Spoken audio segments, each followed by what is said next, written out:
hopefully you can hear me at this level. Is that okay at the back? Yeah, I don't have to put that microphone, that's good stuff. So when you come to these events, what normally happens at the start is that somebody like Hannah would say there's some housekeeping rules we're going to say.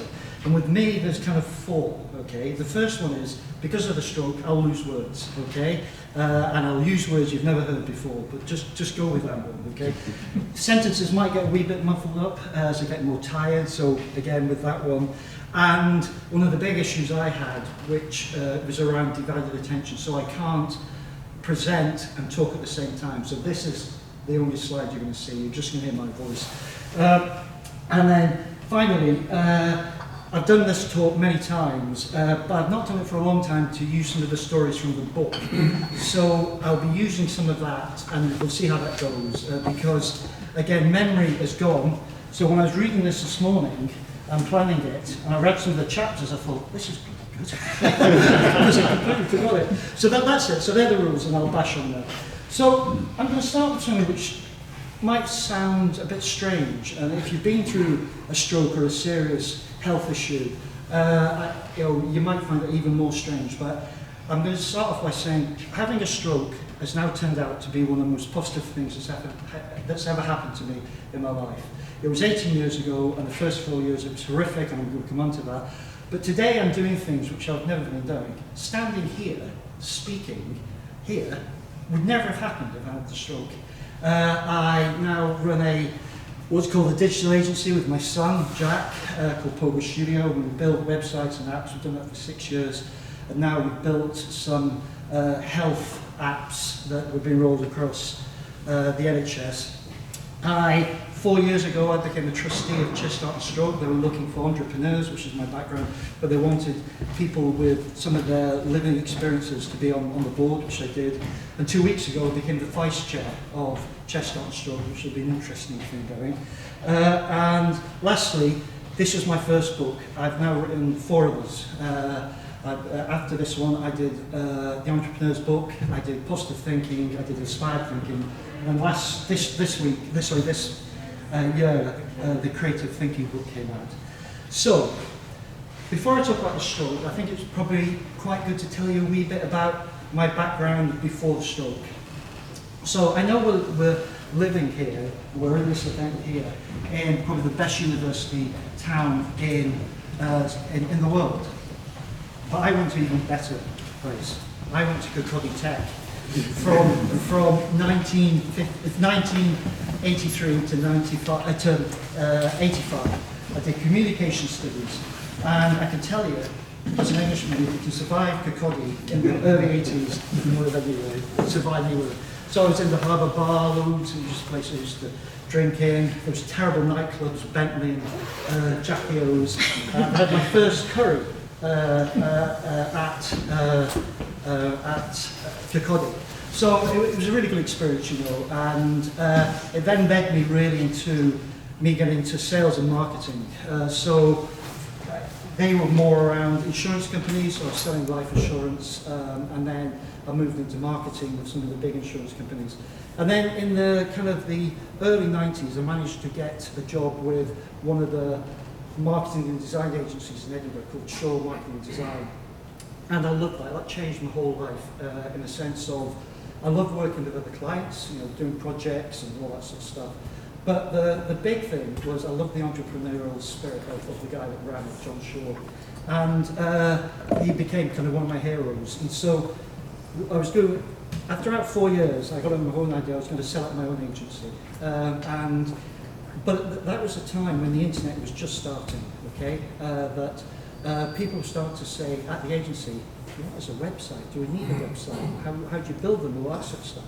So I met a client, some of you might know him, who was from a tech background, and we were doing some work for him, a guy called Kevin Granger, who he set up, so him and me, so I'll come back to that in a minute.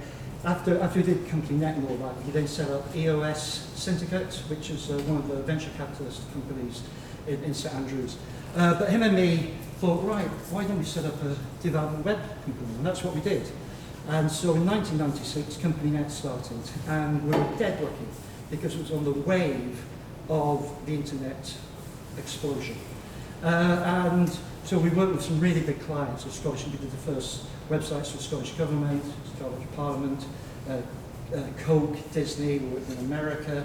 Our biggest client, Bernard Castrol, bought us in 2000, and then 2 years later we did an MBO and bought the business back. And I loved it. I loved the leadership team we had.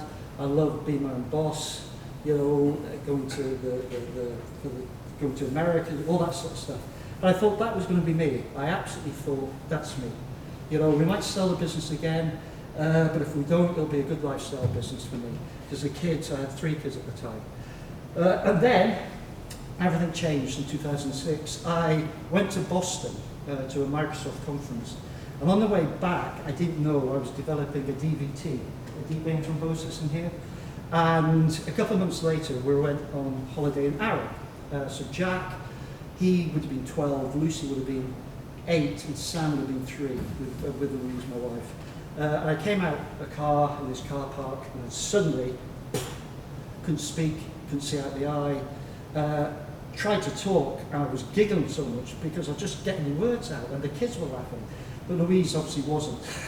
Kidding, she realised this is something serious.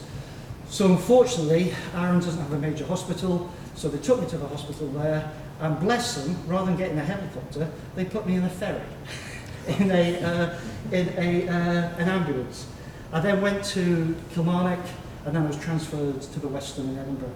And I was dead fortunate in a couple of ways, and then not some ways in other ways. Physically, I was okay. You know, working at Chest Heart Stroke, I work with a lot of stroke survivors, and the physical effects of stroke are horrific, absolutely horrific.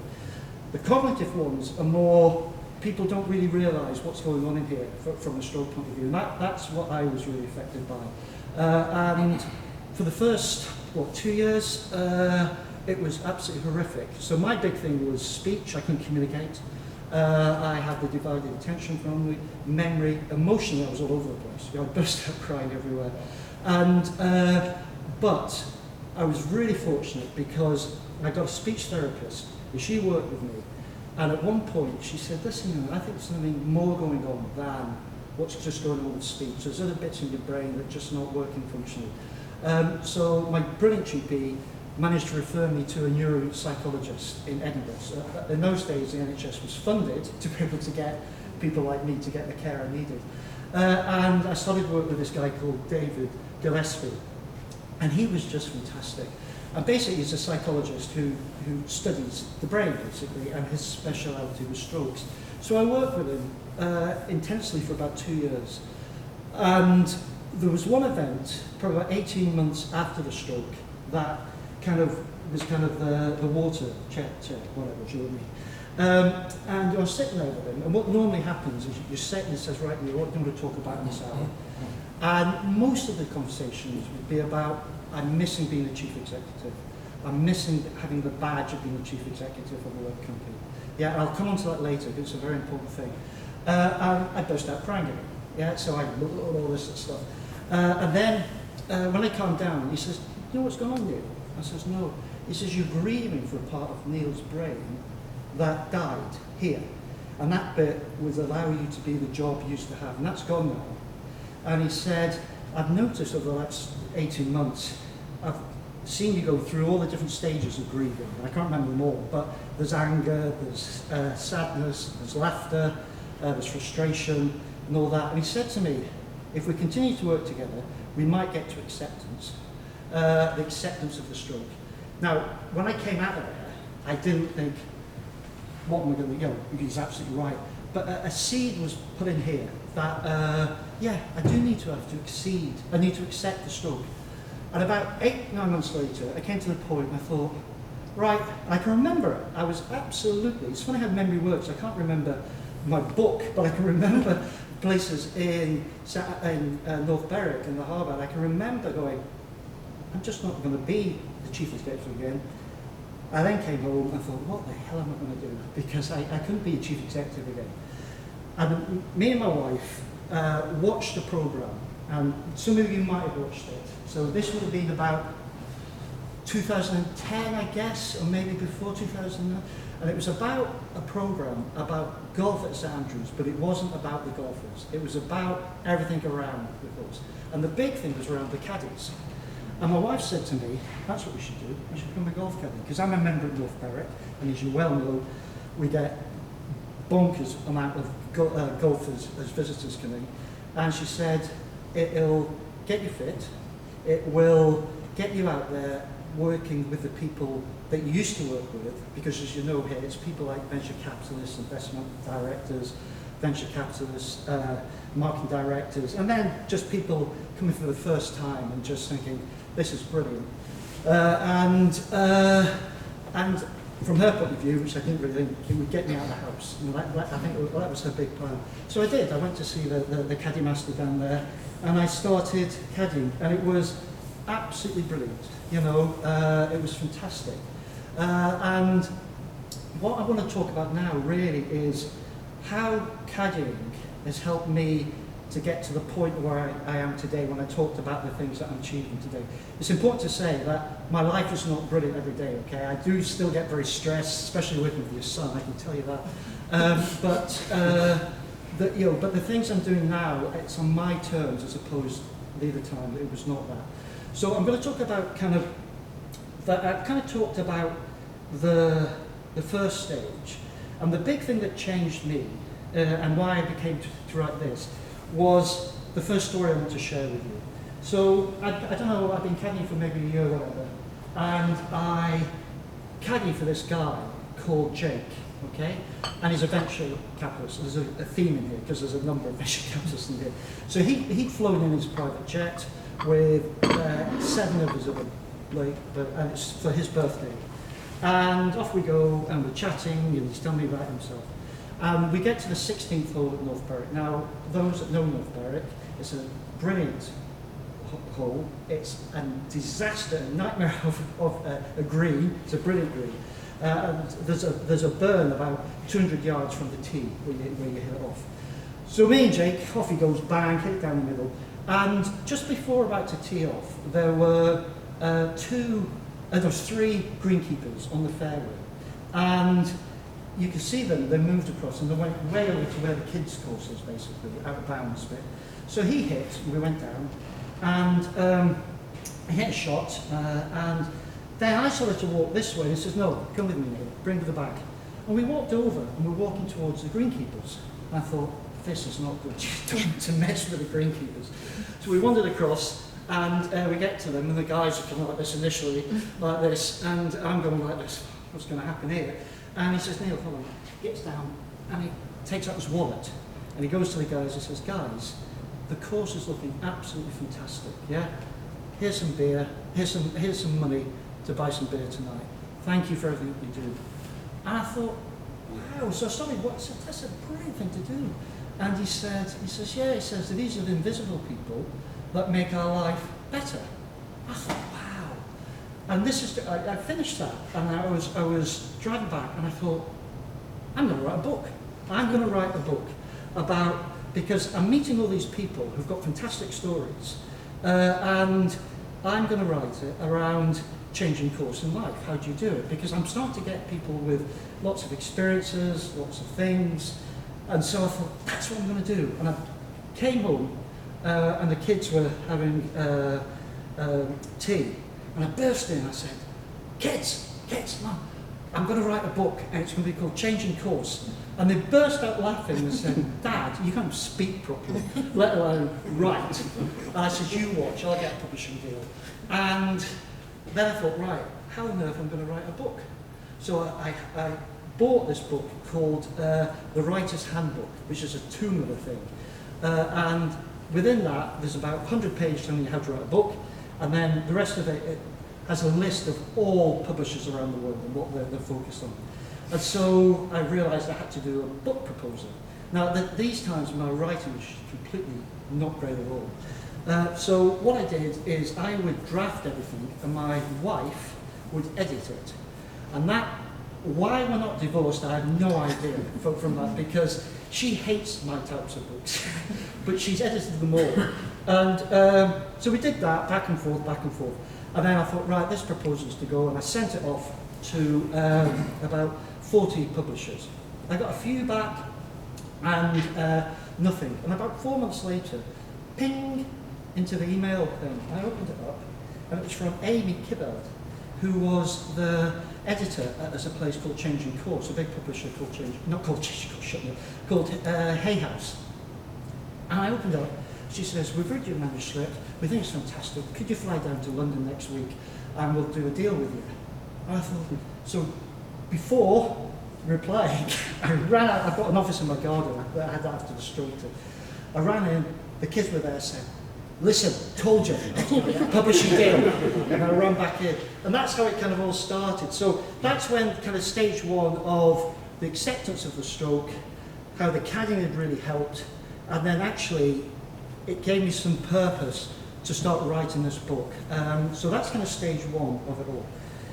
Stage two, I realised that, yeah, I was going to enjoy doing this, but I still had quite bad cognitive issues, but I was keen to get back out and do something. And I didn't really know what it was. And I'm going to share 2 stories in a minute from Caddying about that.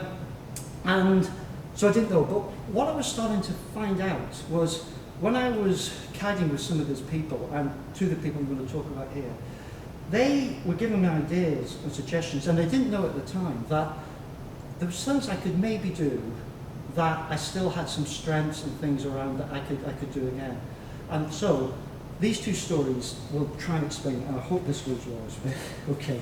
So I want to talk about 2 characters and how one kind of thought, wow, I just don't want to end it like this. And the second story about a brilliant guy with a brilliant story.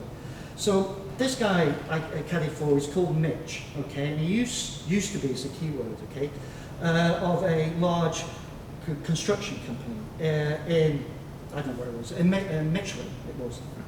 And we're caddying away, we're chatting, and he just kind of was a pretty down sort of guy. And, you know, he'd hit a bad shot and he'd hit a good shot, and you know, he just was. I kind of just got chatting to him, and he opened up and he said, you know, just not really enjoying life.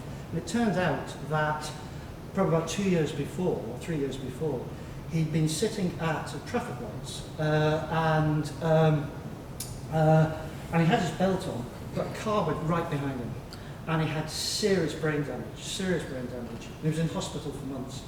And he made a recovery to as far as he could do. But it had massive cognitive effects. And everything he was talking about his memory, about how with your brain, with time disappears when you've got a brain damage. And all the other things that I had, I was talking about, like divided attention and all that. And he said something that was, and it's in the book, you know, he said, do you know, Neil, he says, I feel invisible now. And it goes back to that thing I was talking about with David, when I said, I'm missing the thing. Because whether we like it or not, we are, in the main, defined by what we do.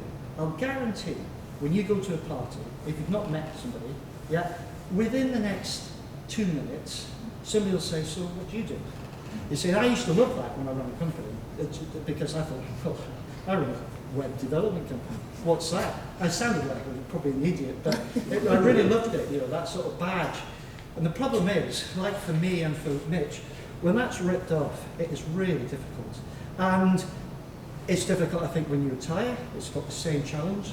It's the same if you've got health problems, or that you've lost your job, or you're not that happy in what you're doing, but you just want to change course and do something else. And talking to him, he was genuinely depressed. He just, you know, I don't think he would ever get to the acceptance point. And there's kind of 2 things that kind of focus into that, and how you cope with these things.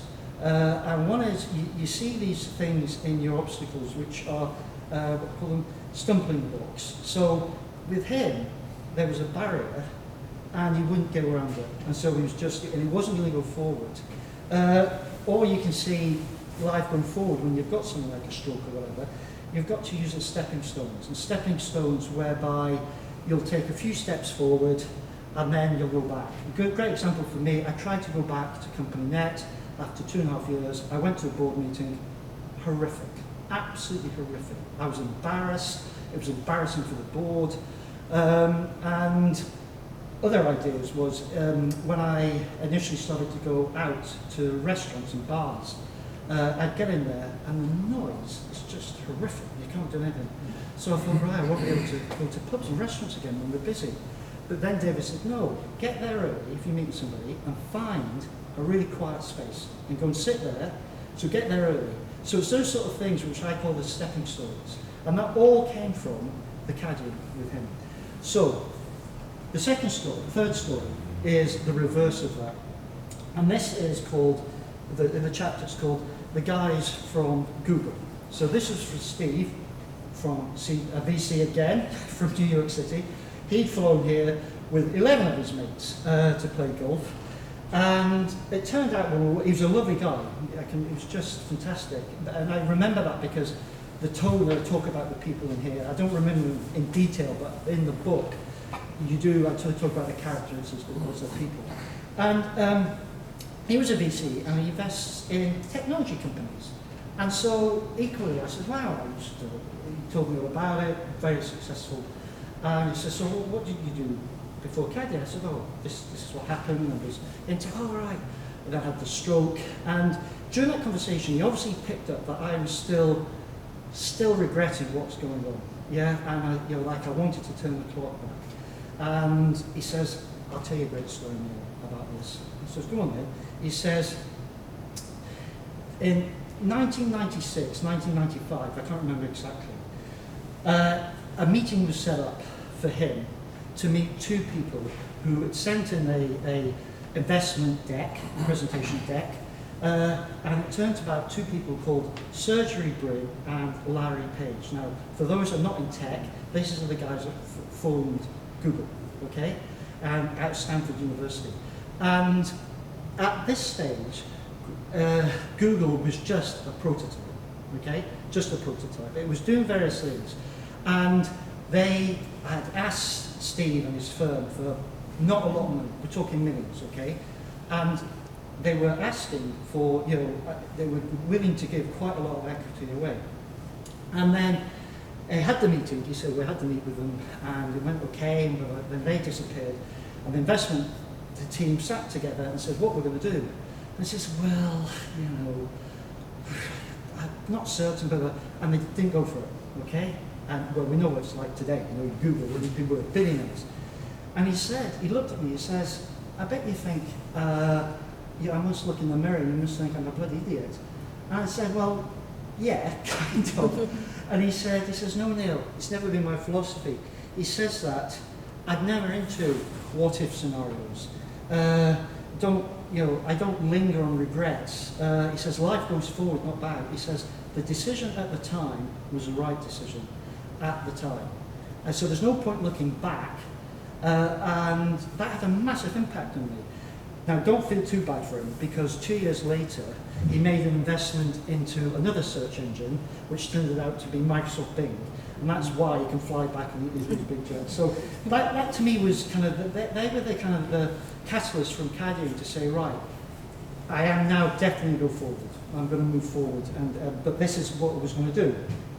And I thought, right, what I could do, because again from the caddying, what a lot of people have been saying is, Neil, listen, you've got strengths that other kind of startup companies would be interested in.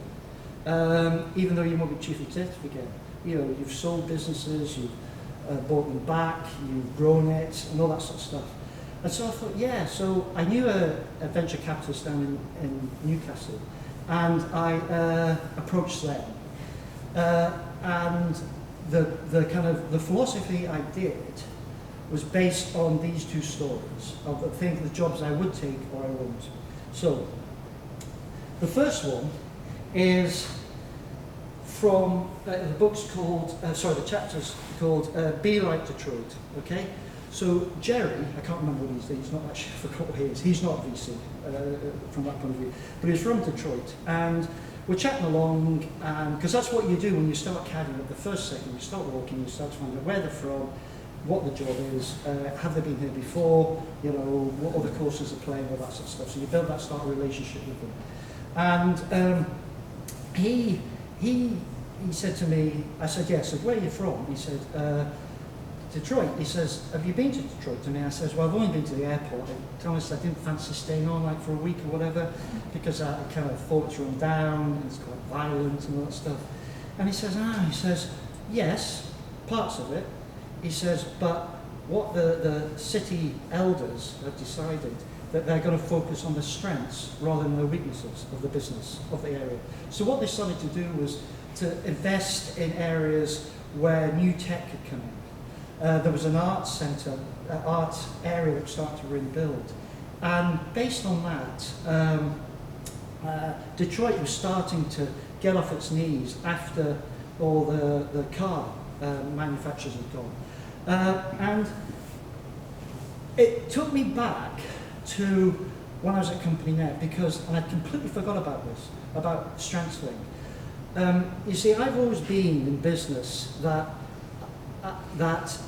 there's a philosophy of things, if you put your mind to it, you can do anything you want. Yeah? If you want to become a piano player, or you want to go to the moon. And I've never bought that, I have to be honest. I think it's great to have ambition, and it's great to do that.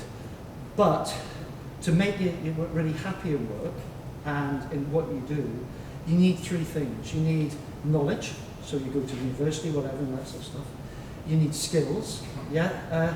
But the big thing is you need to identify what your talents are, what your strengths are in business, okay? And when I was at Company Net pre-stroke, I met somebody who's now become a very, very close friend, who ran an organisation called Value the Person, which basically is about, as it says on the tin, you know, that he believes that everyone has value, and the best way to do that is to identify people's strengths and get them to use it with knowledge and so forth. And he worked with the Gallup organisation. Now, the Gallup organisation is probably more famous for voting and all that, but it's a massive management consultancy. I mean, globally, it's huge. And they focus massively on these tools. And they've got a tool called Strength Finder, which has been created over about 3-4 years. They interviewed 20 million people, and they identified, with this psychological way that they do it, that there are 36 innate talents that people have. And what this does, this tool, and then working with the consultants, it will allows you to identify your top 5, yeah? So for me, my top one is empathy. Now, empathy for me is not how you feel. I can walk into a room and I can pick up the room like that, yeah? And this is why here it's just so scary when you consider it's just going, well, am I reading this person right? So that's another one. Another one, I have what's called activator, which, again, if you work for me, it's just not good because I need things done now, tomorrow, and so forth. But equally, I also have what's called thoughtfulness. It's not thoughtfulness, basically, the nightmare for me is to meet somebody I know, or anybody, says, why don't get the plane together? You know, we'll have a drink in the bar. I hate that, because it's a time, my quiet time, and my brain comes down and starts to think. So, based on that, what we then did was to use Strength Finder and put the whole team through it at Company Net. And it was just fantastic, because all the evidence shows that if you focus on your strengths, not your weaknesses, you'll achieve much better. And what's really weird, is I did Strength Finder about 3 years after the stroke, and my talents were exactly the same. One has slipped from 5 to 6. So I thought, right, that's what I'm going to do. So when I start with any new job, that I look and think, right, can I really add this company some help based on my strengths? So there's that one. And then this one is called Chapter 5, Where's Wally? So this was a lady I caddied for. Now, most of you know where Wally is. It's the kids' book that my kids used to love it. And there are lots of pictures, like 2,000 pictures of Wally. And you've got to find him with his little hat, you see. And I met this girl, Caddy, and she was absolutely bonkers, but really good bonkers. So she was wearing a bright, Nikki, she's called Nikki.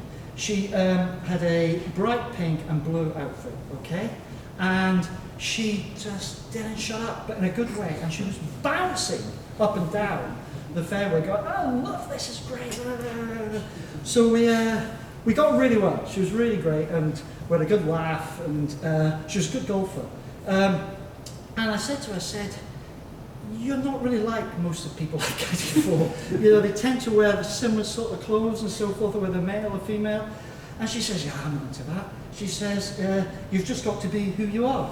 Yeah, just be who you are. And it reminded me of when I used to go to businesses in Edinburgh, when we did some big work for, say, the insurance companies, for Company Net.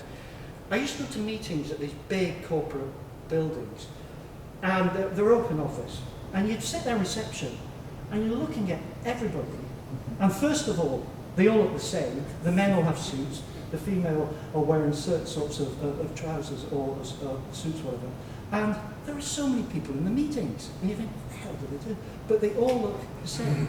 And I think that, to me, was a big change in a sense. I thought, right, I'm just going to be me now. You know, I'm going to do things that hopefully I'll enjoy, that I'll add things. Yes, there's going to be really tough days, and there's going to be horrible things. And so that's what I did. And therefore, those two stories really got me on the path to say, right, I'm going to continue caddy. And then I came onto the board of one venture capitalist, and I represent 5 boards. I represent 5 boards. And this is kind of the second stage of what I would call of my changing course journey, because unfortunately I fell back into the big problem I had when I had the stroke about losing the badge. I started to caddy. I started working for these people down in Newcastle, and the more I did it, you know, going down to Newcastle back and forth. Yes, I was paid very well. I was getting more and more stressed. I was getting more anxious. I was more to the point. About 7 years ago, I had a meltdown, a proper breakdown, because I'd been offered 2 jobs down in Hull and Leeds, really well paid, and it was 2 startups, and I accepted to do it, but I was just a wreck. My mum had died the year before, and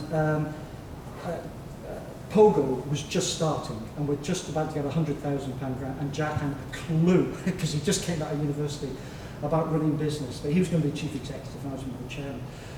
But I became more and more stressed, the blood pressure went up, everything, and I called my brother, and I said, Paul, I'm not in a good place at all. I said, I've been offered these 2 jobs, and it's really well paid, but I just don't know what to do. You know, I'm going to melt down. And he says, let me ask you a question, Neil. Would it change your job, change your life? Would it stop you doing the main things you do today if you didn't take that money? And I said, no. He says, well, don't do it. And then I did have collapse. You know, then I had about 6 months of a complete breakdown. But again, I had fantastic support from the NHS. And that kind of moves into the stage 3 of my journey, which is when I started working with Jack, and then I started to think, right, I'm going to do the things that I really want to do. I really want to support my son, because I think we have huge potential to do things together. And today he's a brilliant managing director, and we're at the moment going for investment ourselves. So the business is going well. I then thought, right, I'm going to give time out because I enjoy that, and I really want to be passionate to help people with strokes and other conditions, and hence why I led me to where I am with Chestnut and Stroke. And those 6 years, the 5 of the books came out in 2018, which was the Entrepreneur's book. 2019 was Positive Thinking. Inspired Thinking was 2021, and the creative book, Creative Thinking, came out this year, sorry. And that all happened after I came to the point of saying, right, listen to what these people have said, listen to there's lots of other stuff in the book that gets me to where I got to. But it was down to caddying that did it, without doubt, you know, and golf and the kind of a family of golfers. You know, the people I play with every Wednesday, they've been fantastic supporting me. You know, the team, the starters and all that at the start, they knew I can talk properly. But Sam, who was the starter there, says, we'll get you out. We'll get you out there. We'll take you to some of the old boys and they'll look after you. And that all happened, you know, and it's because of caddying I am where I am today. I do want to say though, life is not always great, so it's very good to be enthusiastic, but you know, there are big challenges still in our lives with pogo and you know, with the big things we're doing with chestnut stroke, which is growing massively at the moment. So, to summarise, obviously I've gone from Caddy Tech to Company Net to having the stroke, then the caddying, which really made everything happen today. I then did the non-exec directors, then pogo and chest, heart and stroke. So this has really been my changing course journey. And I finished with a brilliant story, and it was one I wish I could capture it for you. I'm not going to read it, thank God. My wife will say, never read when you're in these things because your words go everywhere. So, but I will do at the very end here.